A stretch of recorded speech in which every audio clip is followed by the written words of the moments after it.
Кут медиа каналына катталыңыз жана Билерман Урду интеллектуалдык оюндарын көрүп туруңуз.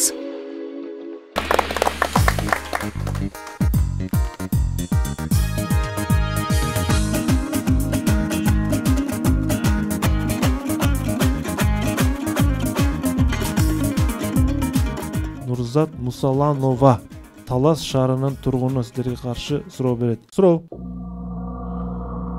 Кыргыз эл акыны Кыргыз Республикасынын Түрк Сойдогу өкүлү Кожогелди Култегин Москвадагы Максим Горький атындагы Адабият институтунун 2 жылдык жогорку адабий курсунда окуп жүргөн кезинде, тактап айтканда 1992 жылы орус элинин улуу жазуучусу Лев Толстойдун кичи мекени Тулага, андагы жазуучунун үй музейине корукталган багына баргандыгы боюнча эскерүү жазган дейт. Кожогелди Култегиндин эскерүүсү. Бул боюнча телеканалда дагы маек берген дейт.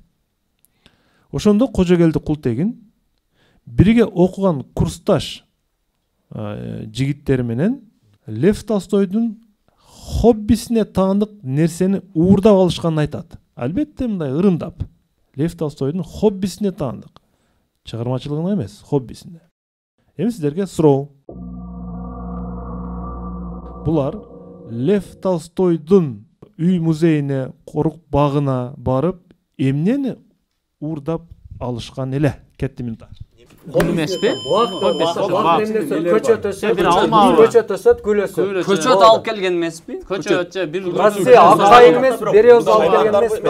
Ал көчөт экенби? Акайын. Билдирбей эмне салып коюшу мүмкүн? Жок, ал акайынды хоббиси эмне болуп атат ошондо? Көчөтеги көчөтеги гүл өстүрүү дагы алмабы. Отун жагында эле буюмдардан Жок, бул бакта болуп атат, бакта эмне болушу мүмкүн? Таш бар, чөп бар, көң бар, жемиштер, жемиштер бышып атат. Башка бир кайчы-байчы же. Ырымдап болуп атат, бул ырымдап. Ошондой Кожогелди Култегин бул өзү жазуучу акын да, ыр жазат акын. Бул гүл эмеспи?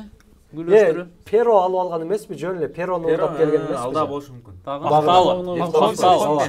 Бирок ал корук болсо, ал жерде баягы канаттуу жок, үй жаныбар жок. Перон болушу, Камил болушу. Анчейин Же бир ошо жумуртка досташтагы менен отпайбы, достору менен. Сакал алышы. Жумуртка жаналарбы? Толстойдун хоббиси менин маалыматым жок экен. Эми бул ислам динине жакын болгон, бирок хоббиге кирбей калат да. Сагынбек мырза. Шарекче теннис ойногон. Ким жооп берет? Бул окуя экен, биз укпай калыппыз эми негизи. Бирок эми Толстойдун дагы аябай өзгөчө инсан, личность, эми бунун хоббиси дагы көп болушу мүмкүн, гүл өстүрүшү мүмкүн, же болбосо алма бакылышы мүмкүн. Эми бак болуп атат да ал жердечи, корук багында. Демек сиздин жообуңуз? Бул жигиттер, эми жигиттер болгон үчүн ушул мөмө жемишти урдаган, мисалы алма же бир алмурут дегендей, бир мөмө жемишти билдирбей жакшы ниетке урдап коюшкан. Жооп кабыл алынат. Өтө көп варианттар айтылды, Сагынбек мырза.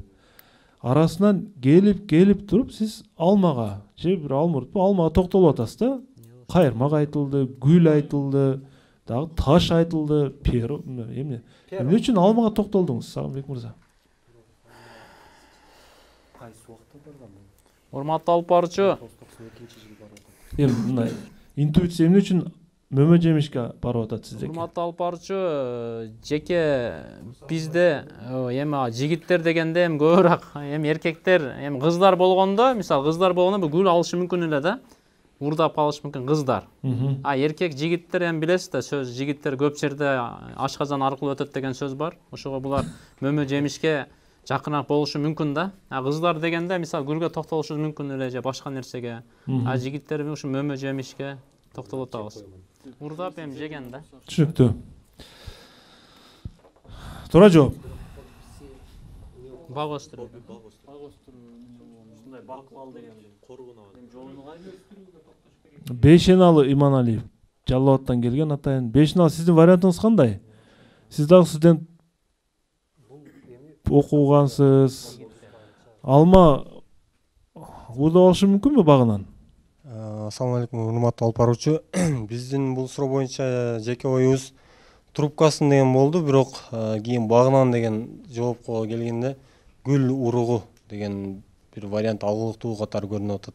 урматтуу алып баруучу, команда хобби дегенге бир аз көңүл бурбай калды окшойт. Хобби катары биз билебиз, мен илимий жетекчимде дагы жакшы сапаты бар. Кайсы жакка барбасын, ошол жактан гүл урдап келет да. Гүл өстүрүү анын бир хоббиси. Түшүнүктүү. Туура жооп. Лев Толстой 1910 жылы каза болгон. Илгиз мырза. Окуя 1992 жылы болуп жатат.